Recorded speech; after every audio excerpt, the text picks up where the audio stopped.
If space is humanity's final frontier, then sooner or later it'll become humanity's newest battleground. After millennia spent making war on this pale blue dot, it seems all but impossible that civilization would overcome its lust for battle in time to make a truly peaceful entry to the cosmos. Even today, world nations and titans of industry turn their attention beyond Earth's atmosphere. Even today, human treaties and agreements to keep space peaceful have already begun to erode. And even today, organizations rise and grow stronger all around the world with a sole intent of making war in space. But what space warfare would look like, and what it could eventually become, is as nebulous a question as any, and the few answers we have today may predict the course of space warfare for centuries to come. So today we'll be winding the clock forward. First by a few years, then by a few decades, and finally by entire centuries. What is space warfare? What does it look like? How will it start? How will it fundamentally differ from warfare here on Earth? And in some ways, is it just going to be more of the same? Today, at roughly the 1/4 mark of the 21st century, the human race has yet to fight a war outside Earth's atmosphere. But the idea that space could one day become a battlefield certainly isn't a new one. In the days of the early Cold War, the launch of the original Sputnik satellite back in 1957 set off a massive panic in the US and Western Europe about space warfare. After all, if the Soviets could get something into orbit, then certainly they could bring it crashing down onto somebody's head. And next time, it might be nuclear. Starting in the 1970s, the Americans and the Soviets alike designed and tested a range of outer space-oriented weapons, everything from space-based missiles to orbital nuclear testing to space laser systems for ballistic missile defense. US President Ronald Reagan drew headlines around the world in the 80s for a space-based missile defense system colloquially referred to as Star Wars. Across the world, academic, scientific, and public pushback against the weaponization of space became a cornerstone of a work toward peace. But today, many experts on the Cold War and on the weaponization of space agree. If the Cold War had continued, then by today, space warfare might have already become a reality. And although the Cold War has concluded, the post-Soviet years, and particularly the last decade, have proven to be a time of dramatic movement towards space warfare. In the year 2007, the nation of China changed the game forever, launching a ballistic missile from Earth that's since been described as a so-called kinetic kill vehicle. In a test attack directed at one of China's own old non-operational weather satellites, the kill vehicle completely destroyed the satellite it targeted, and in hindsight, nothing was the same after that. In 2008, the United States conducted a similar shoot-down test demonstration. In 2019, India joined the club, and in 2021, Russia did the same. In 2024, the nation of Israel became the first in history to participate in a fully contained instance of space combat when a ballistic missile launched by Yemen's Houthi rebel organization was hit by an interceptor from an Israeli air system past the Kármán line, 100 kilometers above our heads, and that is widely recognized as the edge of space. China, India, and the United States each maintain independent space forces, and China and the US operate rare and secretive space planes, America's X-37B and China's CSS-HQ. In 2019, the North Atlantic Treaty Organization, NATO, officially chose to recognize space as a new operational domain. Since 2022, embroiled in its invasion of Ukraine, Russia and its leader, Vladimir Putin, have made myriad threats against space assets of both Ukraine and its NATO allies. And although no nation has ever committed to such a thing, several nations and space commands around the world are thought to possess satellites that could be capable of destroying other satellites while in orbit. So while it's true that earthly conflict still hasn't really moved into space quite yet, the more practical reality is a good bit more troubling. Humanity might not have opened Pandora's box, but we are holding the box in our hands, the latch is undone, and all that's left is for somebody with control over a big red button to decide that it's time to see what's inside that box. It's hard to say when, or where, or by whom, and to be fair, there's a possibility that history goes another way and the box never opens. But on the question of how space warfare might unfold, it's here that we find space warfare of the next few years, and the things we know now can grant us a rather clear understanding of how things would go. Assuming that human wars do extend to space over the next decade or two, it's highly unlikely that manned spaceflight will be part of such a conflict. Launching manned craft into space is prohibitively expensive in most conditions, and any combat-ready manned spacefaring vehicles that might exist anywhere in the world are unknown to the global public. Instead, the task will be to inhibit an enemy's ability to wage war back on Earth by targeting assets in space. And for the most part, this means the destruction of satellites in orbit. Everything from intelligence satellites snapping pictures of Earth to GPS satellites allowing positioning systems to function to telecommunications satellites enabling both military and civilian telecom services all could be a target. Several world nations are known to have satellite-killing weapons, and the world's network of formal and informal alliances means that even if smaller or less powerful nations can't destroy satellites all by themselves, they certainly know somebody who can help. The destruction of satellites, any significant scale, immediately poses a series of problems. Civilian or dual-use satellites, dual-use meaning they serve both military and civilian roles, are deeply integral to modern life around the world. Destroying them, even tangential to a military conflict, can interrupt and complicate earthly life in both predictable and unforeseen ways. They're difficult to replace under the best of circumstances, and especially in a wartime environment. Not only that, but debris fields from the destroyed satellites are a major problem, not just for a nation that's been targeted, but for everybody. Anytime a satellite is destroyed in space, the resulting debris cloud spreads across the orbit of the Earth, threatening every other satellite in orbit with chunks of metal and other materials, potentially moving at several thousand miles per hour, different to the objects that they'll impact. Too many satellites destroyed in a war, and the odds of these sorts of collisions will become high. Too many collisions, more debris, and fears that the scientific community have raised for years that low Earth orbit could become so polluted that it's impassable could finally become real. But while it's not unlikely that satellites already in orbit could have features that would allow them to destroy other satellites through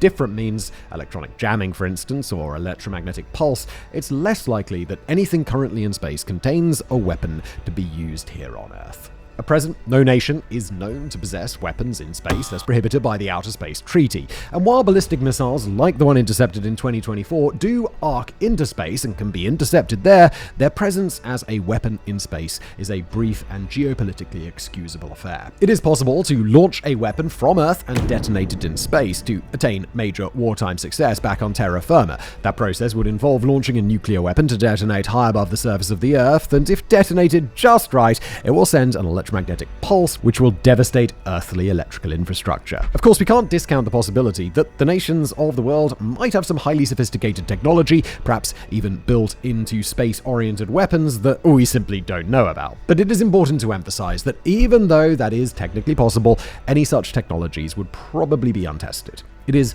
very hard to test anything secretly in space. After all, the entire world constantly monitors for rocket launches for reasons relating to war back on Earth. And objects in space are monitored just as closely. For example, Western intelligence has documented China's experimental spaceplane as having released several objects into orbit. For any space-based weapons tests to have escaped notice thus far, they'd have had to be both disguised as something else when they were sent up and be able to test without creating any disturbances that the rest of the world would notice. And given the apparent levels of sophistication of the cutting-edge technology we do know is being tested, like American-China space planes, it seems safe to say that manned space fighter craft and that sort of thing are a little while off yet. But even if manned, large-scale space combat probably isn't feasible today, it is one of many advancements that could become feasible on the order of decades rather than centuries. There are, of course, real-world factors constraining whether humans would actually be able to put troops in space. After all, this would be a very big budget item for whatever military chose to undertake the assignment. If nobody in the world wants to make that investment, then it is just not going to happen. But if one or two nations were to clearly publicly start building capabilities to position manned militarized spacecraft in orbit, then that's the sort of change that risks kicking off an arms race. Nor would such spacecraft have to be manned at all. If, say, the US or China hits a breakthrough with their space planes and chooses to invest in a fleet, then that's going to be a major problem for any nation that wishes to compete with them. And whether a spacecraft is manned by fleshy human beings or populated with machines of metal and hardware, the ability to routinely put spacecraft into orbit would quickly become a game changer. By introducing spacecraft that may hypothetically use efficient enough fuel sources to enable easy powered travel through Earth's orbital planes, the nation that controls such a spacecraft would be able to achieve some major objectives. Such a spacecraft could interfere with satellites far more directly and in a far wider variety of ways than current anti-satellite weapons can, from up-close surveillance to far more precise acts of destruction to even snatching a satellite from orbit and bringing it back to Earth. A highly mobile spacecraft with the capability to send out spacewalkers can already change everything. So too could such a spacecraft respond quickly to crises or carry on-board weapons to conduct interceptions of missiles or bombard the Earth with its own weapon systems. And if more than one nation happens to have such a spacecraft in orbit, let alone a few or a few dozen or even a few thousand, then the prospect of direct confrontations in space, even in human-against-human altercations, becomes far more likely. And when we get into the idea of space as a more populated place than it is now, we really start getting into the weeds on what will distinguish space warfare over the last few decades. Several nations either have or intend to have space stations of their own in orbit. China's Tiangong, India's ISRO, and Russia's OSS, among others. Numerous private corporations intend to build space stations too. An upcoming station by the Axiom Company, another one by Vast, the Orbital Reef by Blue Origin and Sierra Space, and station projects led by Lockheed Martin, Airbus, and Northrop Grumman, among other nascent international endeavors. The US intends to lead its Artemis missions to the moon at the same time as Russia and China are planning a joint attempt to build a moon base, and multiple private companies intend to place missions of their own there. Increasingly, manned space exploration is becoming a point of international competition, and when it comes to the potential for warfare, this poses some problems. Greater competition means greater expenditure. Greater expenditure means more assets sent to space, and more valuable ones at that. Presence of lots of valuable assets in space means the presence of things that various nations really don't want to lose, and that, in turn, introduces risk that countries will be putting things in space that others want to take or destroy, and that they very badly want to defend. Right now, it would be unthinkable for a spaceplane of, say, US Navy SEALs to board the International Space Station and assassinate its Russian crew members, even if World War III between the US and Russia broke out tomorrow. But with not just a range of world nations, but a range of private companies all participating in a fierce competition in orbit, with high stakes and a lot to lose, the risk of violence sharply increases. But if the coming explosion of orbital stations and moon landers are step one over the next 2 or 3 decades, then step two in the latter half of this century promises even greater potential to spiral out of control. And it's here that we've got to talk about resources, and specifically mining. Even today, dozens of startups here on Earth are working hard to prepare for a future of space mining, especially regarding the exploitation of asteroids. For humans to actually get to asteroids and start mining them on an industrial scale, it's going to take a while, but a lot of the details are fleshed out decently well. After getting a relatively small number of spacecraft, mining equipment, robots, and other things like that into orbit, it should be possible to build far greater amounts of equipment while already in space, drawing mostly on the raw materials that will be harvested from the first few asteroids to be captured. Start that ball rolling, and after a little while, mass mining operations become possible, harvesting everything from water to serve as rocket propellant, to energy generated from sunlight, to unbelievable amounts of raw materials. But here, the devil is in the details, and while many experts around the world believe that asteroid mining will eventually produce the first trillionaire, it's just not that simple. We'll illustrate with the example of gold, where right now on Earth there are about 244,000 metric tons available.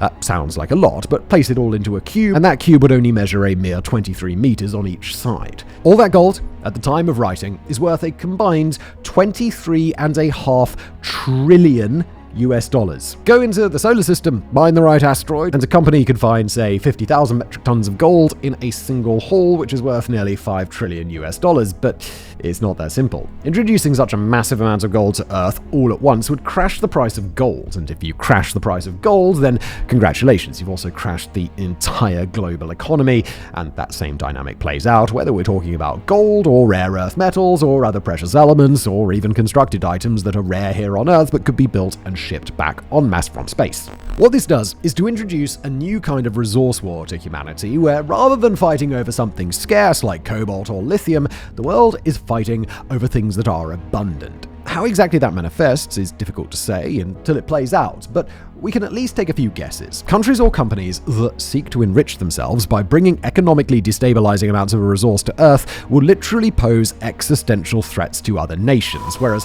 asteroids with a particularly big, lucrative, or otherwise important haul can become points of intense competition and even fighting. In times of wanton plunder across human history, war has almost always followed, and there's no reason to believe that a conflict in space would be any different. Not only that, but now it's companies and not just countries that have to be considered as potential hostile actors, and what space mining could mean for the weaponization of corporations is another matter entirely. Again, industrial-scale mining in space may not deliver unlimited resources, but it comes pretty darn close. Participating countries and corporations will be heavily incentivized to invest in building, while in space, whether building more mining equipment, more spacecraft to deliver resources to Earth, or refinement plants, factories, and more to take advantage of these materials without having to pay the costs of getting in and out of Earth's atmosphere. But enable countries and corporations to mass produce in space in an environment where competition and conflict may be quite common, and those countries and corporations aren't just incentivized to build mining equipment. They who build better defenses keep better guard over their assets, and those who build better offensive tools are better able to win industrial competition. But there are two key problems. First, space is, at present, almost entirely unregulated. Corporations operating there aren't under anybody's jurisdiction or control, and really, neither are any mining ventures led by a nation. And second, if the powers that be in the space mining industry are incentivized to build defensive and offensive weapons in a completely unregulated space and protect their own interests, then we've got to remember this is a game played with near unlimited resources. In a free-for-all environment where raw materials are cheap and easy to harvest, there's no telling what sheer volume of weapons could be produced or what sorts of weapons might be possible to build when money, resource scarcity, and regulation are just no object. And as for what would be doing the building and doing the fighting, the answer would likely come down to non-living entities. Call them robots, call them unmanned space vehicles, call them whatever you want. The comparative difficulty of getting mass numbers of humans into orbit versus the comparative ease of building more non-living systems when infrastructure is already available suggests that space during the late 21st century will be a robots world, first and foremost. And that, in turn, brings up a whole new layer to questions that humanity is already grappling with. Does the prevalence of unmanned systems make conflict less likely, or make it more likely? What does it mean when an unmanned system destroys another unmanned system? What does it mean when those systems are autonomous, and when used in large numbers, they can fight autonomous battles or even autonomous wars? Those are questions we can't even begin to answer. But again, the dynamics that experts currently believe will be in play during an age of large-scale resource mining in the near to mid-future suggest that we're going to find out the hard way. One thing that likely won't happen is for humanity to break past the solar system and start waging war elsewhere, even past the outer bounds of Jupiter or Saturn's orbit. Technical limitations on spacecraft, especially related to speed and ability to carry sufficient fuel, are currently prohibitive to any kind of interstellar travel, and the advances that may make such a thing possible are thought to still be centuries away. Nuclear fusion propulsion and other groundbreaking achievements that could happen during this decade have largely been evaluated as insufficient to achieve that particular outcome. Nor are humans ready for a journey like that. Even if the nations of Earth could build a massive generation ship that could take centuries rather than tens of thousands of years to reach the nearest star, it's entirely unclear whether that's something humans could survive in practice, either physically or psychologically. And building a thing like that certainly isn't something humans will achieve before the end of the 21st century. For it to not only be built, but to serve some sort of utility in warfare would require a series of rapid advancements in human technology that would go far beyond anything we currently believe is possible. But let's talk about centuries and wind the clock forward to explore what might be possible for later generations of people after our own lives have come to an end. When we discuss space warfare on the scale of centuries, we necessarily have to cross the gap from science to science fiction. After all, we're no more able to imagine what the year 2125 would look like than the people of 1925 were able to imagine today. But rather than making a concrete prediction of what that world will be, we can at least discuss some of the advancements that seem likely to come along in space warfare and could one day be built. The place to start is space combat, where although we don't know anything about what ships or weapons will be like, we at least know the physics. Granted, it does break our hearts to be the ones to announce that any vision of Star Wars style space combat is basically guaranteed to miss the mark, but far be it from us to tell the laws of the universe who's boss, and according to those buzzkill fundamentalists of physics, we'll never be swooping down on X-Wings to perform a Death Star trench run.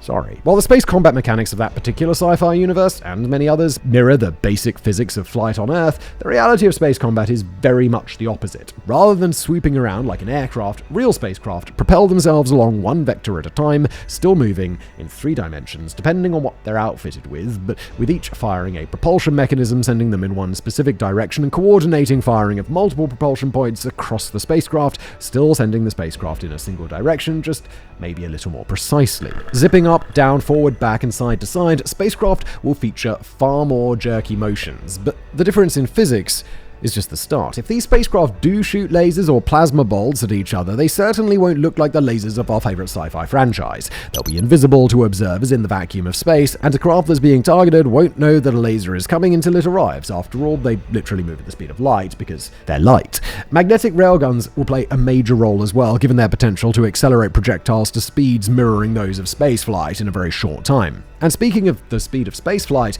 even in a deep space confrontation, getting two spaceships close enough to each other to fight would be a major navigational undertaking. Space is way bigger than we humans tend to realize, and trying to get two starships to the same point is like you and a friend getting blindfolded on opposite ends of a football pitch and told to meet up next to a specific blade of grass that neither of you can see. And if a confrontation takes place in an orbital environment, it's even more of a headache trying to match not just an orbital plane and trajectory, but speed as well. For reference, the International Space Station orbits the Earth at a speed of 28,000 kilometers or 17,500 miles per hour, so a speed so fast that if you were perfectly still at true zero speed at a location where you knew it was going to pass directly in front of you in space, you still wouldn't even be able to catch a glimpse of it as it passed.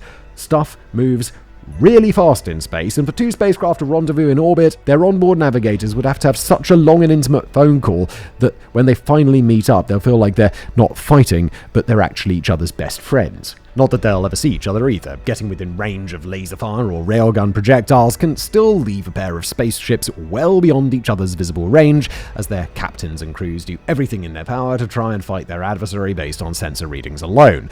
But the limitations of speed of human spaceflight, even centuries out, does bring some potential for a certain kind of peacemaking. Even if, over, say, the next 500 years of space travel, humans work out how to travel at a tenth of the speed of light, 67 million miles an hour, or 108 million kilometers an hour. Just for the record, it'll still take a full 42.5 years to reach the closest star to Earth, Proxima Centauri, by the way. Despite the verdict rendered by science fiction, it's an open question whether humans will actually choose to explore the stars en masse in the far future. But if we do, then the vastness of space, the decades or centuries spent aboard generation ships, and the limitless expanse of the cosmos are factors against space warfare. After all, there's no use in the people of Earth and the people of Proxima Centauri having a war if it takes half a century to launch an attack, and there's no use in battling it out in great generation ships if everybody's intending to go separate ways and explore the great unknown anyhow. Warfare aboard such a ship is another question entirely, but calling that space warfare is about as useful as referring to a chess game played at the North Pole as Arctic chess. Between the relative lack of reasons for head-to-head space battles, the sheer impracticality of fighting that way, and the apparent lack of bloodthirsty aliens in Earth's immediate vicinity,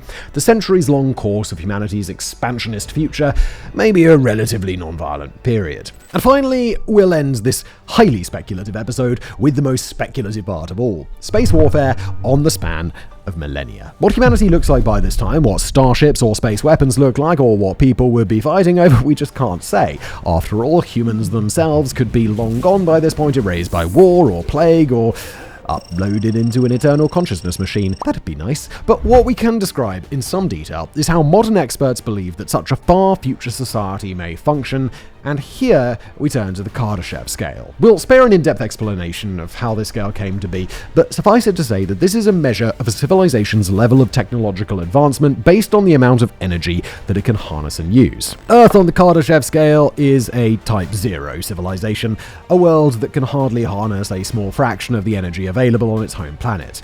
A Type 1 civilization, by contrast, is able to access and store all of the energy available to it on its home planet, the churning of the waves, the blowing of the winds, the shifting of the tectonic plates, etc. All the energy of planet Earth itself at humanity's disposal, nothing less. A Type 2 civilization is an order of magnitude bigger, capable of capturing and consuming all of the energy of an entire star. A Type 3 civilization can harness all the energy emitted by an entire galaxy, every single object within it. Where humanity ultimately ends up on the Kardashev scale is an open question. It's entirely feasible for a civilization to slowly colonize an entire galaxy without ever becoming a Type 1 civilization, or for a civilization to completely harness the energy of its star but never leave its own solar system. How long it would take humanity to reach each stage is an even harder question to answer. But what the scale does help us achieve is to imagine the sheer scale of a conflict between civilizations of such incredible magnitude. By the time a civilization civilization grows advanced enough to harvest the energy of its whole planet, it's unlikely that their reasons to make war would be anything like our paltry human concerns today.